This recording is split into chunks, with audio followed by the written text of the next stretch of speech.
Pemirsa, Majelis Ulama Indonesia telah memberi rekomendasi terkait dengan kontroversi Pondok Pesantren Al Zaitun yang diduga menyimpang dari ajaran Islam.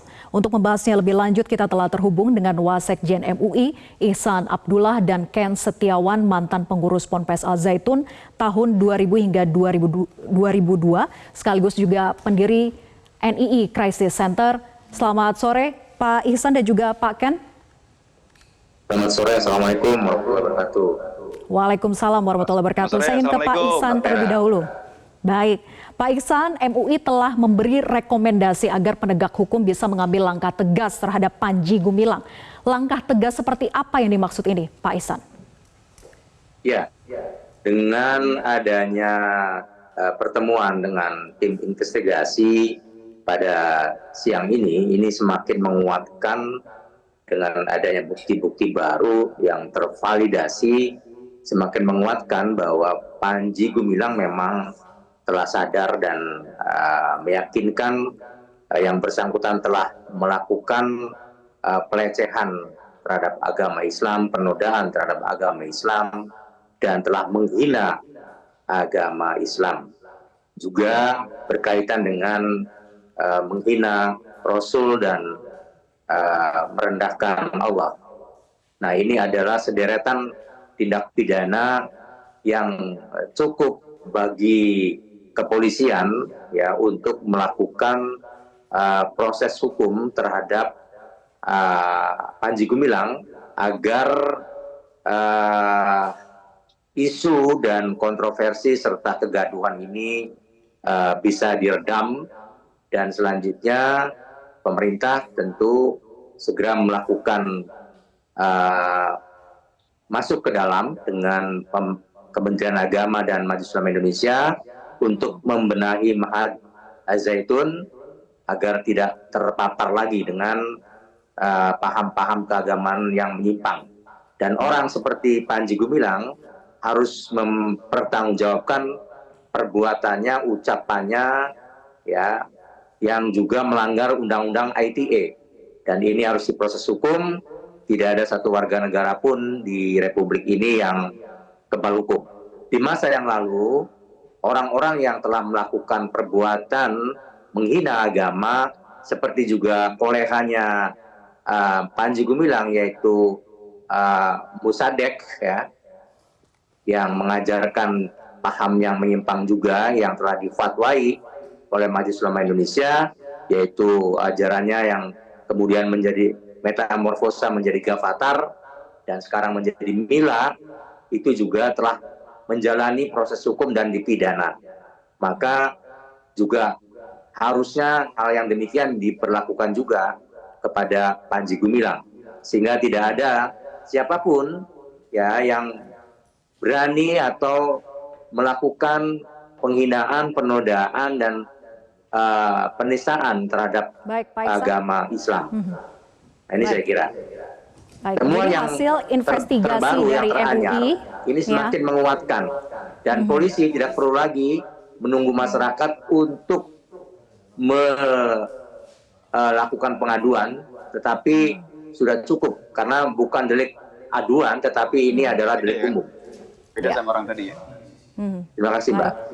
Baik, bisa dilakukan penegakan hukum karena ini termasuk delik umum gitu ya, tidak perlu lagi menunggu pengaduan dari masyarakat. Baik, saya ingin ke Pak Ken, kalau begitu Pak Ken sebagai mantan pengurus Ponpes Al Zaitun dan juga Anda sebagai pendiri NII Crisis Center. Apakah benar sebetulnya sejak awal Ponpes Al Zaitun ini didirikan merupakan bagian dari produk gerakan NII? Ya, saya pengurus teritorial di NII-nya ya, di Al Zaitun kita bagian gerakan bawah tanah. Jadi memang dari awal berdiri, ini memang proyek NII ya, mendirikan negara dalam negara, melanjutkan perjuangan Kartosuwiryo yang diproklamirkan dulu 1949 dan telah dieksekusi 1962. Jadi dari awal berdiri 93, sebelumnya sudah banyak berkumpul para tokoh-tokoh NII ini ya. 93 mereka berdiri, 94 mereka legal secara yayasan, 96 mereka bangun secara keseluruhan, 99 diresmikan oleh Pak Habibie pada saat itu. Jadi memang sejak awal ini bukan pesantren umum seperti di masyarakat sekitar kita. Ini pesantren memang ada namanya bumbu-bumbu politik. Jadi produk politik ini bukan produk agama. Sehingga yang muncul pun akhirnya banyak masyarakat menilai, wah ini jangan-jangan ada terorisnya, bahkan bukan hanya radikal. Karena memang faktanya banyak mantan-mantan alumni Al Zaitun yang dalam hal ini adalah gerakan bawah tanahnya NII yang menjadi teroris banyak. Kemarin yang di Astana Anyar itu adalah NII, dan ketika dia tidak sabar menunggu perang gitu kan, nggak perang-perang, gabung ke JAD, ketangkep, ketika keluar ternyata melakukan amaliyah lagi kan, meledakan bom yang di Astana Anyar. Artinya bahwa ini Panji Gumilang ini kalau kita melihat sangat cerdas, orang yang hebat, memang lulusan Gontor, lulusan UIN Jakarta juga. Jadi Panji Gumilang pintar mengemas hal yang memang bersifat membahayakan, makar, mendirikan negara dalam negara, dibungkus dengan ajaran namanya Isa Bugis dan lembaga kerasulan. Apa itu? Isa Bugis adalah perpaduan beberapa agama menjadi satu, atau sinkretisme agama, Islam, Nasrani, Yahudi. Dan ini sudah dilakukan sama Ahmad Musodik. Bedanya Panji Gumilang ngomongnya telat. Padahal ini sebenarnya dulu satu guru, satu ilmu. Ini pendapat-pendapat yang tidak masuk akal ditinggalkan. Sholat nggak boleh di Mekah, harus ke Indramayu. Sholat juga wajib. Ibadah-ibadah yang kelihatannya tidak masuk akal, bahkan mereka nggak boleh pakai sarung, ibadah pakai jas, pakai dasi dan lain sebagainya. Lah ini kan menjadi persoalan. Ketika melihat Menteri Agama datang ke sana, kurikulumnya sama masih Kemenak gitu kan. Apa pertanyaannya? Apakah Kemenak juga mengajarkan sholat seperti di Al Zaitun? Apakah wanita boleh menjadi imam, menjadi khotib? Apakah sholatnya seperti itu? Dari ini yang menjadi persoalan. Bahkan kasus-kasus pelecehan seksual yang dilakukan Panji Gumilang itu sampai sekarang juga nggak selesai. Ini kan sebenarnya bahaya sekali. Mereka kriminal atas nama agama. Itu yang terjadi, Mbak. Baik. Jadi memang lembaga pendidikan Ponpes Al Zaitun sengaja dimanfaatkan untuk menumbuhkan gerakan NII, bahkan radikal hingga teroris tadi yang Anda katakan begitu ya. Tapi kita lanjutkan perbincangan usai jeda, tetap bersama kami di Metro hari ini.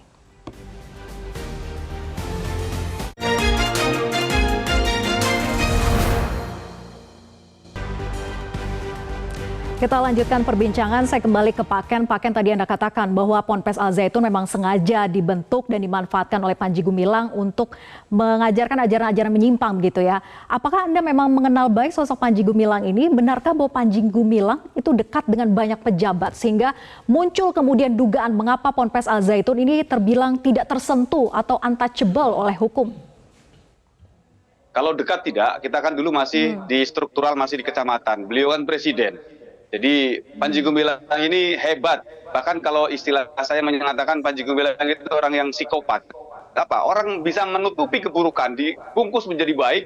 Bukan hanya masyarakat biasa, pejabat, bahkan menteri, bahkan istana sampai tertipu. Ini kan luar biasa hebatnya. Makanya solusinya Menko Polhukam harus segera turun. Kalau nunggu masyarakat marah nanti akan membahayakan yang lain. Menko Polhukam, kementerian dan lembaga turun. Ada Bain, Tatakam, ada Bin, ada Bais, ada Pakem Kejagung, MUI, Kementerian Agama. Ini mau diapakan? Kalau mau dilanjutkan, saya rasa masyarakat marah sekali dengan pembiaran oleh negara. Demikian, Mbak. Baik, tegas saja bahwa pemerintah harus segera bersikap begitu ya. Kemudian Pak Ihsan, bagaimana menyikapi dugaan ada oknum pemerintah yang selama ini dikatakan begitu ya, dugaannya membackup aktivitas Al Zaitun sehingga dikatakan tidak tersentuh?